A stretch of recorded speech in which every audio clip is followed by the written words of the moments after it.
Hello, what's up guys? Nandito na naman si Makabagong Sport TV. Pag-usapan lang natin itong pahayag ni Chupomo Lopez na tank position, he doesn't have to go above the B level. So B level lang daw talaga si Tank Davis at saka si Regis Pograis. I'm gonna stop David Hini. He's not a defensive master. So yun ang mga balita natin ngayong araw na to. Update lang muna tayo sa mga kaganapan dito sa boxing sport. So bago natin umpisahan, intro muna tayo. Let's go!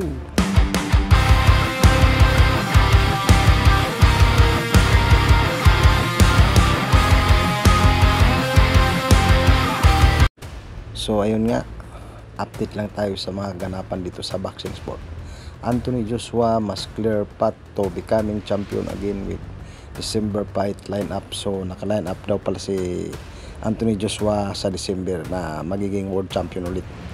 Sa kabilang banda naman tayo mga idol, James Perkin bounce back from defeat. Armando Rabi gets big co-win. So knockout daw si Armando Rabi ni James. Sa kabilang banda, sa kabilang balita naman tayo mga idol, Sunny Edwards angles for Chocolatey to fight in UK after IBO WBO unification versus Bam Rodriguez. So yun ang update natin. Sa kabilang balita naman tayo mga idol,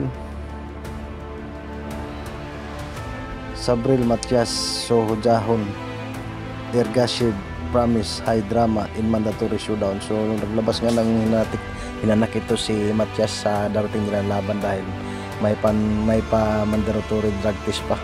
Sa kabilang balita naman tayo mga idol, Dubois called to turn against Miller in Saudi. So dami nating abangan sa Saudi talaga sa December.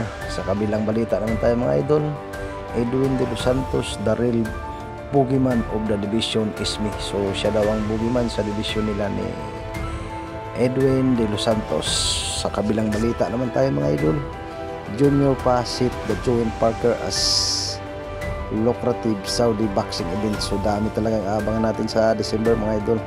Sa kabilang balita na naman tayo mga idol, kapatid ni Tyson Fury na si Tommy Fury waiting his option, very eager to eventually challenge for title. So lalaban na rin sa boxing tong kapatid ni Tyson Fury na si Tommy Fury.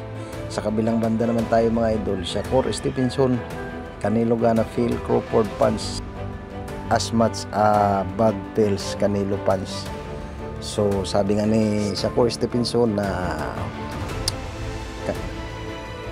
malakas daw ang kamao ni Terence Bud Crawford. Sa kabilang balita naman tayo mga idol, heavyweight champion making comeback after 7 years out the ring. I'm still an animal. So animal pa rin. Sa kabilang banda naman tayo mga idol, 20 years old heavyweight Tyson Fury calls the future roller see his burn out. Sa kabilang balita naman tayo mga idol, he will be different with me. Alexander Usyk expect Tyson Fury to be the better prepared for their unification. So nagdadasal nga na nakaprepare na si Tyson Fury, sabi ni Alexander Usyk. Sa kabilang dako naman tayo mga idol, Steve Blackett, I had to put my ego aside to learn and to take a step up. So yun lang po ang mga balita natin sa araw na to. Maraming salamat po.